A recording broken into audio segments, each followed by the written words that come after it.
Maria Valtorta, la fille du temple, partie 2. Sur un métier à tisser plus petit que l'autre, Anne tisse de belles toiles de lin et chante en souriant. Son chant est lent et pourtant joyeux. D'abord, elle le murmure en sourdine, puis plus rassurée, elle le continue sur un ton plus haut et plus rapidement. Gloire au Seigneur Tout-Puissant qui a aimé la descendance de David. Gloire au Seigneur, du ciel sa suprême grâce m'a visité. Une nouvelle branche a jailli du vieil arbre et j'en suis heureuse. Pour la fête des Lumières, l'espérance a jeté sa semence. L'air embaumé du mois de Nisan la voit germer. Ma chair au printemps ressemble à l'amandier en fleurs. Au soir de sa vie, elle sent qu'elle porte son fruit. Cette branche porte une rose, un fruit des plus doux. Une étoile qui scintille, une jeune vie innocente. C'est la joie de la maison, de l'époux et de l'épouse. Louange à Dieu, à mon Seigneur qui a eu pitié de moi. Sa lumière me l'a annoncé, une étoile viendra vers toi. Gloire, gloire, c'est à toi qu'appartiendra le fruit de cette plante. Le premier et le dernier saint et pur comme un don du Seigneur. C'est à toi qu'il appartiendra que la joie et la paix viennent sur terre par lui. Vole ma navette, ton fil tisse la toile de l'enfant. Il va naître, c'est vers Dieu que, avec allégresse, s'élève le chant de mon cœur. Joachim entre au moment où, pour la 4e fois, elle va répéter son chant. Tu es heureuse, Anne ? Tu me sembles un oiseau qui annonce le printemps. Qu'est-ce que ce cantique ? Je ne l'ai jamais entendu, de personne. D'où vient-il ?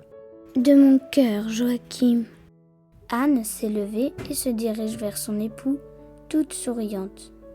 Elle paraît plus jeune et plus belle. Je ne te savais pas poète ? Dit son mari en la regardant avec une évidente admiration. Puis il ajoute : Je viens du fond du jardin parce que je t'ai entendu chanter.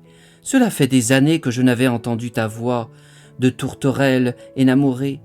Veux-tu me répéter ce cantique ?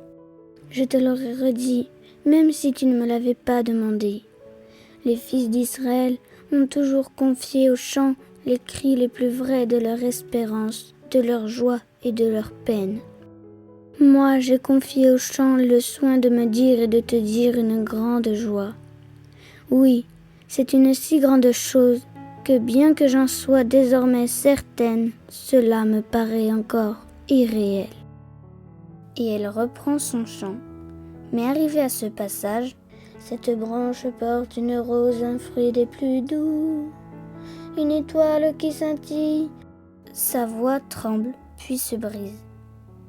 Avec un sanglot de joie, elle regarde Joachim et levant les bras, elle s'écrie : « Je suis mère, mon bien-aimé !» Et elle se réfugie sur son cœur, entre les bras qu'il lui tend et que maintenant il resserre autour de son heureuse épouse. Ils s'embrassent chastement, puis il lui adresse ce doux reproche : « Et tu ne me le disais pas ? C'est que je voulais t'en être sûre. À mon âge, me savoir mère, je ne pouvais vraiment pas le croire. Et je ne voulais pas te causer une déception plus amère que tout. Mais depuis la fin de décembre, je sens un renouveau à l'intérieur de moi et la poussée d'un nouveau rameau. Maintenant c'est certain, ce rameau porte un fruit. Tu vois, cette toile est déjà pour celui qui va arriver. N'est-ce pas le lin que tu as acheté à Jérusalem en octobre ? Oui, je l'ai filé dans l'attente et l'espoir. J'espérais le dernier jour pendant que je priais au temple, le plus près possible de la maison de Dieu, qu'il soit permis à une femme, il se faisait tard. Tu te souviens que j'ai dit alors « Encore un peu », car je ne pouvais me détacher de ce lieu sans avoir obtenu cette grâce.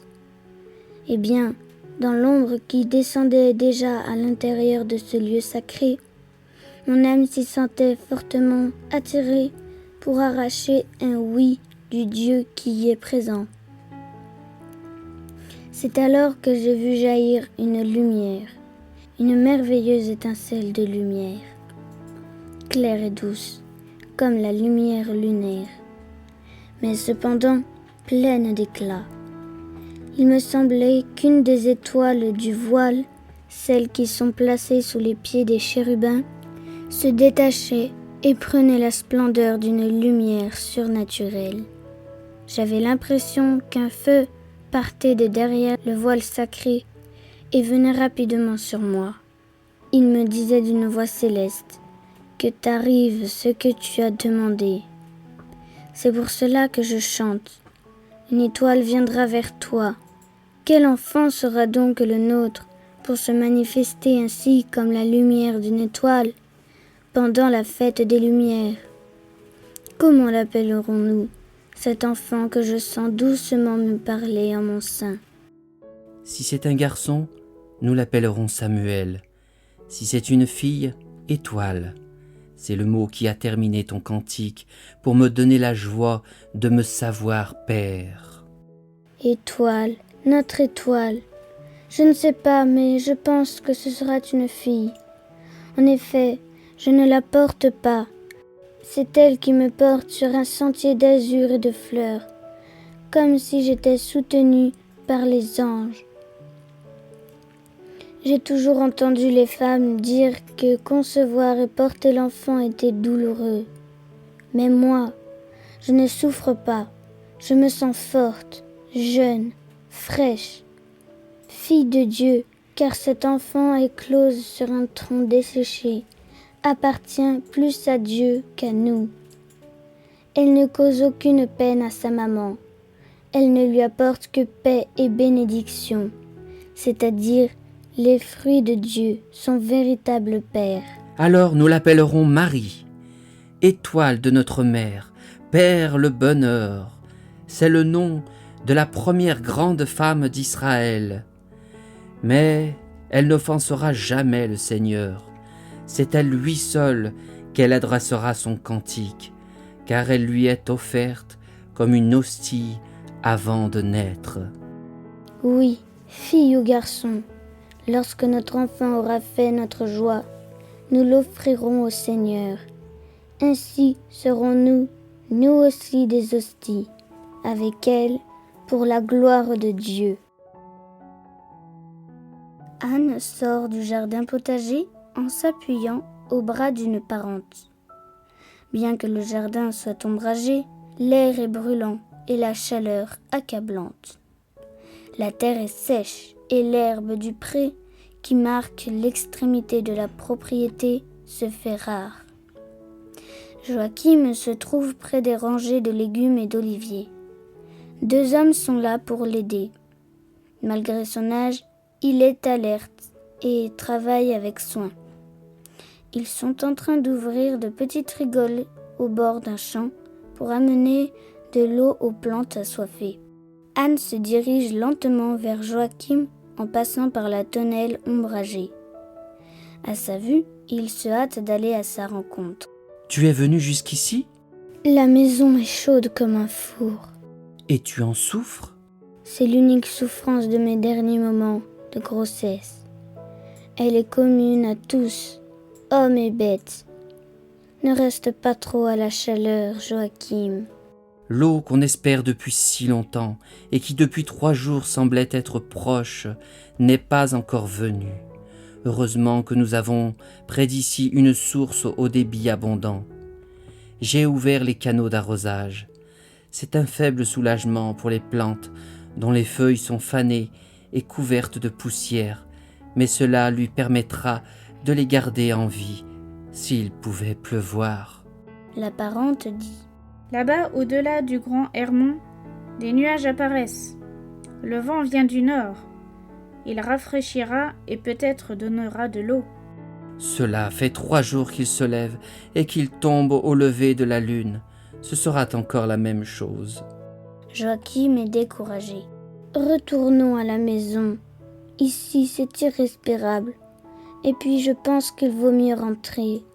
Une pâleur a envahi son visage. Tu souffres ? Non, mais j'éprouve cette grande paix que j'ai ressentie au temple quand la grâce de la maternité m'a été accordée. Cela ressemble à une extase. Je t'ai aimé, Joachim, et quand je suis entrée dans ta maison et que je me suis dit « Je suis l'épouse d'un homme juste », j'ai éprouvé ce sentiment de paix, mais la paix que je ressens à présent est différente.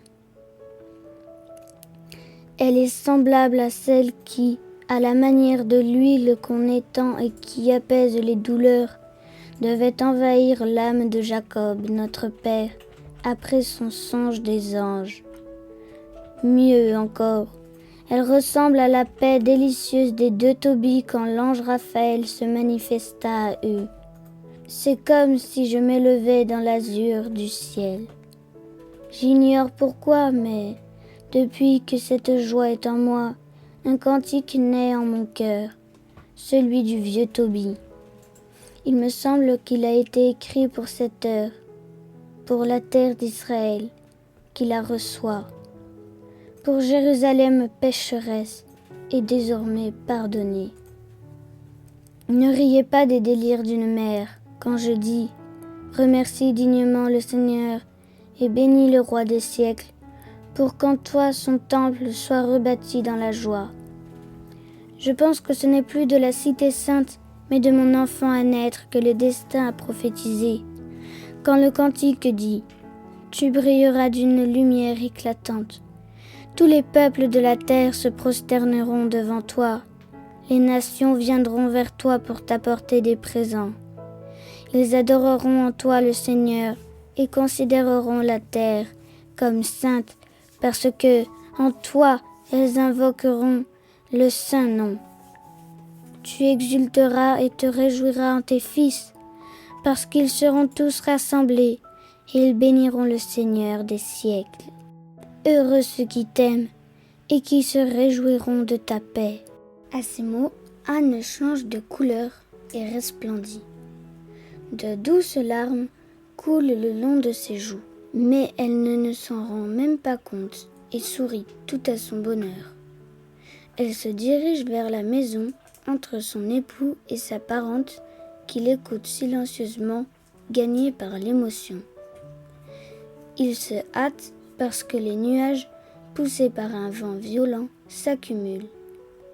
La plaine s'assombrit et s'agite, annonçant l'orage.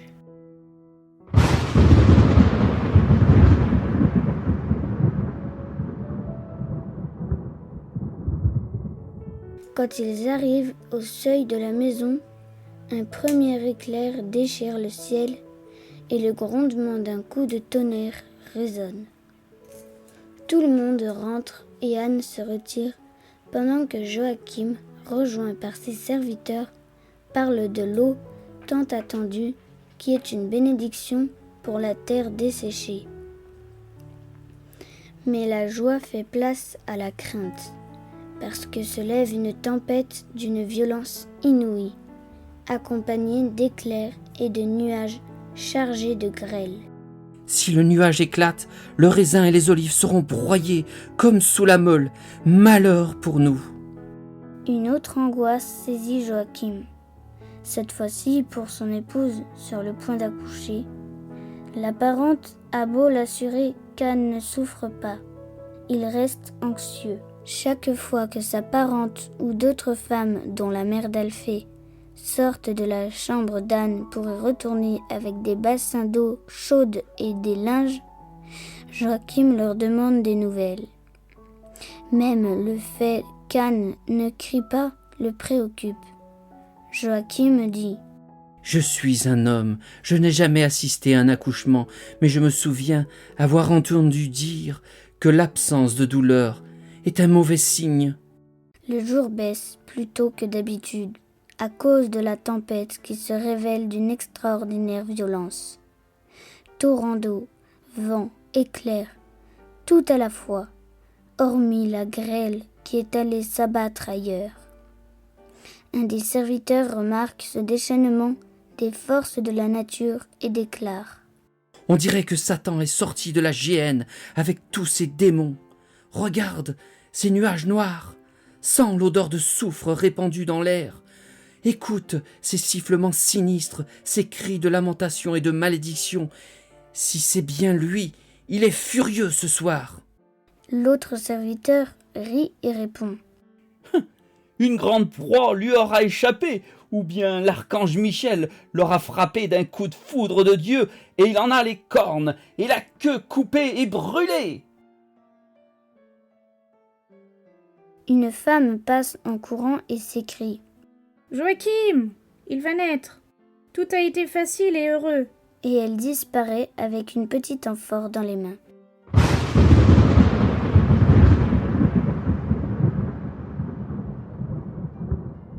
L'orage s'arrête brusquement après un dernier coup de foudre si violent qu'il jette les 3 hommes contre les murs.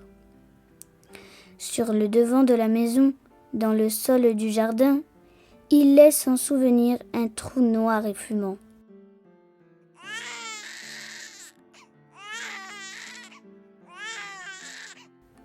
Cependant, un vagissement traverse la porte de la chambre d'Anne.